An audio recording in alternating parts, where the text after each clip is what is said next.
Nipah രോഗബാധയുമായി ബന്ധപ്പെട്ട് July 25-ന് പുറത്തുവന്ന 8 സ്രവ പരിശോധനാ ഫലങ്ങളും നെഗറ്റീവാണെന്ന് ആരോഗ്യമന്ത്രി വീണ ജോർജ് അറിയിച്ചു. ആശുപത്രിയിൽ നിന്നും ഡിസ്ചാർജ് ചെയ്യപ്പെടുന്നവർ ഐസോലേഷനിൽ തുടരണമെന്നും മന്ത്രി അഭ്യർത്ഥിച്ചു.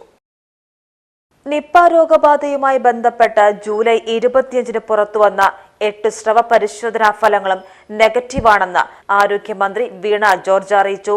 ഇതുവരെയായി ആകെ 66 സാമ്പിളുകളാണ് നെഗറ്റീവായത്. മലപ്പുറം കളക്ടറേറ്റ് കോൺഫറൻസ് ഹാളിൽ വൈകിട്ട് ചേർന്ന നിപ്പ അവലോകന യോഗത്തിൽ ആരോഗ്യമന്ത്രി ഓൺലൈനായി പങ്കെടുത്തു. ഇന്ന് 2 പേർ അഡ്മിറ്റ് ആയിട്ടുണ്ട്. ഒരാൾ കോഴിക്കോട് മെഡിക്കൽ കോളേജിലും മറ്റൊരാൾ മഞ്ചേരിയിലും.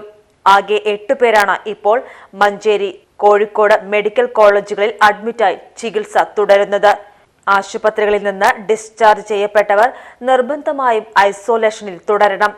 കോണ്ടാക്ട്സ് ദിവസം മുതൽ തുടർച്ചയായ 21 ദിവസമാണ് ഐസോലേഷൻ. ഇത് ലംഘിക്കുന്നവർക്കെതിരെ നടപടി സ്വീകരിക്കും. രോഗപ്രതിരോധ പ്രവർത്തനങ്ങളുടെ ഭാഗമായി എല്ലാവരും മാസ്ക് ധരിക്കുന്നത് തുടരണമെന്നും മന്ത്രി അഭ്യർത്ഥിച്ചു.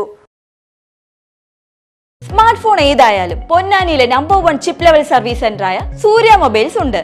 ഒറിജിനൽ ഡിസ്പ്ലേ മാറ്റാതെ ടച്ച് ഗ്ലാസ് മാത്രം മാറ്റി നൽകുന്ന ടെക്നോളജിയും ഞങ്ങൾ ചെയ്യുന്നു. ഏറ്റവും കുറഞ്ഞ നിരക്ക്, 15 വർഷത്തെ വിശ്വസ്തമായ സർവീസ് ക്വാളിറ്റി എന്നിവ ഞങ്ങളുടെ പ്രത്യേകതകളാണ്.